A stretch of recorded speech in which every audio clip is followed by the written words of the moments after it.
उनकी पार्टी खत्म हो चुकी है। दूसरे पर आरोप लगा रहे हैं, अपने घर उनके शीशे के हैं और दूसरे के घर पर पत्थर मार रहे हैं। वो घर वापसी करा रहे हैं, फिर से वो गिरवी रखने का प्रयास कर रहे हैं। उनको साथ देता है और गिरवी रख कर उनको बेचने का काम करते हैं। विलय का इनको आदत लगा हुआ है, आदत उनको है विलय करने का, तो दूसरे पर ताक झाक कर रहे हैं। और जनता दल यू अभी भी लव कुश की पार्टी मजबूती से आदरणीय नेता नीतीश कुमार जी के नेतृत्व में हम लोग काम कर रहे हैं। नमस्कार, आप देख रहे हैं भारत लाइव। जब जेडीयू में राष्ट्रीय कमेटी और प्रदेश कमेटी नहीं बना था उस वक्त भी काफी विवाद था। अब जब आनन फानन में कमेटी बना दी गई उसके बाद भी जो उपेंद्र कुशवाहा की पार्टी है, उसके पार्टी के नेता हैं, वो लगातार हमला कर रहे हैं। हमारे साथ इस मसले पर बात करने के लिए जेडीयू से प्रदेश कमेटी के महासचिव संतोष कुशवाहा हैं। बहुत बहुत स्वागत सर आपका। धन्यवाद। ये पहले भी यूथ के प्रेसिडेंट रह चुके हैं। पहले तो कमेटी नहीं बनी, अब जब कमेटी बन गई है तो उपेंद्र कुशवाहा लगातार हमला कर रहे हैं। लेकिन हम शुरुआत यहाँ से करेंगे कि उपेंद्र कुशवाहा ने हाल ही में कह दिया कि जेडीयू जो है अब जेडीयू जनता दल नहीं बल्कि वो जनाजा दल हो गया है। इस पे क्या कहेंगे आप? देखिए, उपेंद्र कुशवाहा जी का नमन यात्रा था। वो नमन यात्रा नहीं, वो अपनी मतलब राजनीतिक समाप्ति का यात्रा था और वह अपनी मैयत पर घूम रहे थे और आज घूमकर वो उन्होंने कहा कि जनता दल यू जनाजा दल हो गया। हाँ, बहुत तल्ख शब्द का इस्तेमाल कर रहे हैं, मैयत। हाँ, अपनी जनाजा और मैयत में क्या अंतर होता है?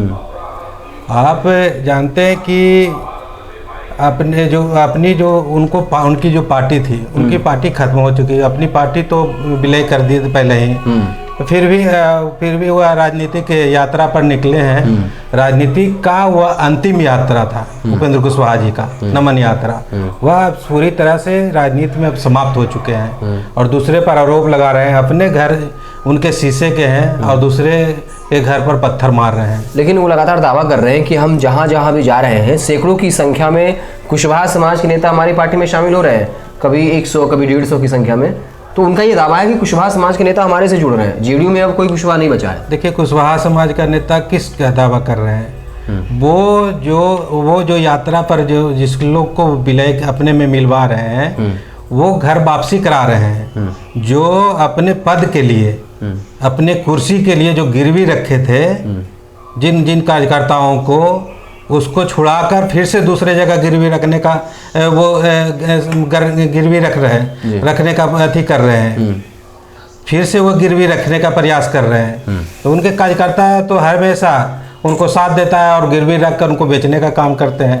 तो उपेंद्र कुशवाहा जी का ये झूठ मूठ का यात्रा था, फ्लॉप यात्रा था, जो फ्लॉप हो गया। चलिए, अगला सवाल ये है, लगातार उपेंद्र कुशवाहा और उनके समर्थक जो है ये सवाल उठा रहे हैं कि जेडीयू का जल्द से जल्द आरजेडी में विलय होगा और यहां तक बताते हैं कि आरजेडी जेडीयू के बीच डील भी हुआ है। देखिए कि वक्त आने पर जेडीयू का विलय जो है आरजेडी में कर दिया जाएगा। देखिए, ये लोग विलय का इनको आदत लगा हुआ है। विलय को तो उपेंद्र कुशवाहा जी को आदत लगा हुआ है। जब दल बनाते हैं और विलय कर देते हैं। 3 बार वो विलय कर चुके हैं। तो विलय का आदत जिसको लगता है ना, वही बात उनको याद आता है कि दूसरे को विलय तो आप कहना चाहते हैं जैसे दृष्टि वैसी सृष्टि, जैसी दृष्टि वैसी सृष्टि। आदत उनको है विलय करने का, तो दूसरे पर ताक झाक कर रहे हैं। तो जनता दल यू में अभी कुशवाहा मजबूती से, आज का आप कमेटी देखे होंगे, चाहे राष्ट्रीय कमेटी हो चाहे प्रदेश कमेटी हो, प्रमुखता से कुशवाहा नेताओं का प्रतिनिधित्व जनता दल में हुआ है। और जनता दल यू अभी भी लव कुश की पार्टी मजबूती से आदरणीय नेता नीतीश कुमार जी के नेतृत्व में हम लोग काम कर रहे हैं। लव कुश मजबूती से नीतीश कुमार जी को नेतृत्व स्वीकार किए हुए है। तो उपेंद्र कुशवाहा जी का आरोप झूठ निराधार है, उसका कोई मतलब नहीं है। अगला सवाल ये होगा कि आप लोग कब तेजस्वी यादव को कमान दे रहे हैं? कभी नीतीश कुमार आके कहते हैं कि आगे सब कुछ तेजस्वी संभालेंगे, फिर ललन से आगे कहते हैं कि नहीं, ऐसे कोई बात ही नहीं हुई है। ऐसा तो आप लोग कब जो है कमान दे रहे हैं? ऐसा आरोप लगातार उपेंद्र कुशवाहा जी लगा रहे हैं। लेकिन जब बार बार तेजस्वी यादव के आपका विधानसभा में हाल ही के दिनों, कल विधानसभा में जब बोल दिए कि मैं मुख्यमंत्री बनने जा रहा हूँ, न हमारे नेता प्रधानमंत्री, तो इस तरह का आरोप झूठ निराधार है। तेजस्वी यादव जी पहले भी बोले थे कि यह आरोप निराधार है कि मैं मुख्यमंत्री का उम्मीदवार हूँ, मुझे कोई अभी हड़बड़ी नहीं है, अभी यंग है, अभी बिहार के लिए हम लोग काम कर रहे हैं। एक चीज़ देखा जा रहा है जो नोटिस कर रहे हैं कि बीजेपी आपके खिलाफ में है, लेकिन जेडीयू और आरजेडी के नेता आपस में भिड़े हुए हैं। आप लोगों ने बीजेपी पर जो है कम हमला कर दिया है, कहीं फिर से बदलने का मूड तो नहीं चल रहा है कि बीजेपी के साथ चले जाएं? कुछ ऐसी रणनीति चल रही है? कोई रणनीति उस तरह का नहीं है। बीजेपी पर हम लोग हमलावर है। बीजेपी ने बिहार देश में बेरोजगारी फैलाने का काम किया। बीजेपी ने उदार कट्टरवाद फैलाने का काम किया। बीजेपी जिस तरह से देखते हैं होंगे कि हिंदू मुस्लिम फैलाने का काम करता है राजनीति, उसका एक एजेंडा है हिंदू मुस्लिम करना, कट्टरवाद फैलाना, मंदिर मस्जिद में उलझा के रखना देश की जनता को। तो इस तरह का बीजेपी का एजेंडा है, उसी एजेंडा पर वो काम करती है। उपेंद्र कुशवाहा जी के पार्टी जो आरोप लगा रहे हैं कि हम लोग फिर से बीजेपी, चाहे कोई लोग आरोप लगा रहे हैं कि बीजेपी को जाए, उपेंद्र कुशवाहा जी फिर से वह सम्राट अशोक को जो गाली देने का काम किया, सम्राट अशोक को जो बदनाम करने का काम किया, उसी के गोद में बैठकर आज राजनीति कर रहे हैं उपेंद्र कुशवाहा जी।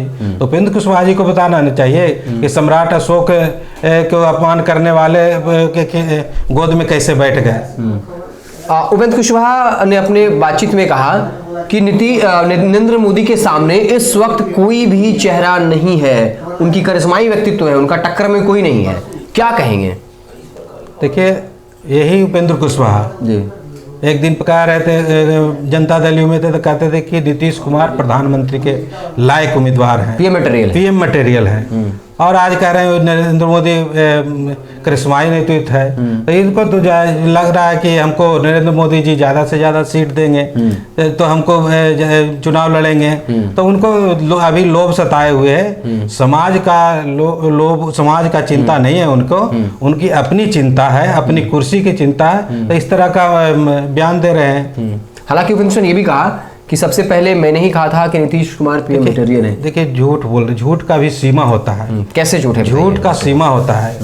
आदरणीय नेता नीतीश कुमार जी को आपको याद होगा कि जब एनडीए में नीतीश कुमार जी का बिहार में एनडीए गठबंधन था, तो सबसे पहले सुशील मोदी ने एनडीए गठबंधन रहते हुए 2012 से 13 के आसपास में उन्होंने कहा था कि नीतीश कुमार पीएम मटेरियल हैं, पीएम के लायक हैं। तो उपेंद्र कुशवाहा कौन होते हैं कि उन्होंने कहने, तो उपेंद्र कुशवाहा आज बोले हैं, आज 12-13 की बात है कि और उसका खामियाजा सुशील मोदी भुगत रहे हैं इस वक्त, राजनीति में साइडलाइन हो चुके हैं। वो क्या है, उससे तो उनके अपनी पार्टी का मामला है, पार्टी का मसला है। और हम लेकिन उनको उपेंद्र कुशवाहा जी को याद दिलाना चाहते हैं कि आप पहले नहीं बोले हैं, पहले मोदी जी बोले हैं, सुशील मोदी जी ने बोले हैं, और कई नेता। आज नीतीश कुमार पीएम मटेरियल हैं। देश की जनता, देश में आज सबसे ईमानदार मुख्यमंत्री में अगर इनको गिना जाए तो एक नंबर पर के ईमानदार नीतीश कुमार मुख्यमंत्री हैं। और विकास के मायने में अगर बिहार को आगे बढ़ाया तो उसका नाम नीतीश कुमार है। तो नीतीश कुमार, क्या आप लोग चाहते हैं 2024 के लोकसभा चुनाव में नीतीश कुमार को पीएम फेस बनाया जाए?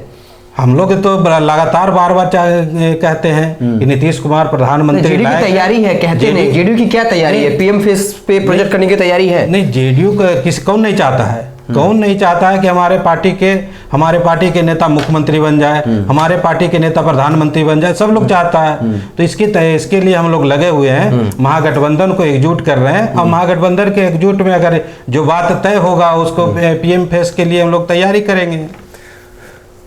तो चलिए, जैसे ही कमेटी का गठन हुआ तो उपेंद्र कुशवाहा की पार्टी की तरफ से आरोप लगाया गया कि कमेटी में कुशवाहा नेता जो उनकी भरमार हुई, उनकी संख्या बढ़ी है, उसमें हमारी ही देन है, क्योंकि हमने कुशवाहा की राजनीति को बिहार में एक बार फिर से चर्चा में ला दिया है। तो हमारे साथ जो है जेडीयू प्रदेश कमेटी के महासचिव हैं और इसके अलावा यूथ प्रेसिडेंट भी रह चुके हैं। तो हमने तमाम सवालों के जवाब उनसे ढूंढने की कोशिश की। जो भी उपेंद्र कुशवाहा की पार्टी के नेताओं की तरफ से सवाल पूछे जा रहे हैं, जेडीयू पर आरोप लगाए जा रहे हैं, उन तमाम सवालों का बड़ी बेबाकी से जवाब दिया। आप क्या इन तमाम सवालों पे सोचते हैं जिनका जवाब इन्होंने दिया? हमारी बातचीत हुई, कमेंट बॉक्स में ज़रूर बताइएगा। और हमें फेसबुक पर देख रहे हैं तो फेसबुक पेज को लाइक कर लीजिए और यूट्यूब चैनल को सब्सक्राइब कर लीजिए, ताकि हम आपको बिहार की तमाम छोटी बड़ी खबरों से लगातार अपडेट करते रहें। बहुत बहुत धन्यवाद। और वह बिहार के राजनीति और बिहारियत से सरोकार रखेनी तो सब्सक्राइब बटन दबा के चैनल के सब्सक्राइब कर ली। ओजे एगो घंटी बा, ओकरा बटन दबा देला से कुल सटीक और मारक खबर रुआ मुफ्त में मिल जाई। अगर रुआ पत्रकारिता के हमनी के नया प्रयोग में सहयोग कर चाहतानी तो ज्वाइन बटन दबा दी। पेटीएम नंबर नोट कर ली 9386816700। धन्यवाद।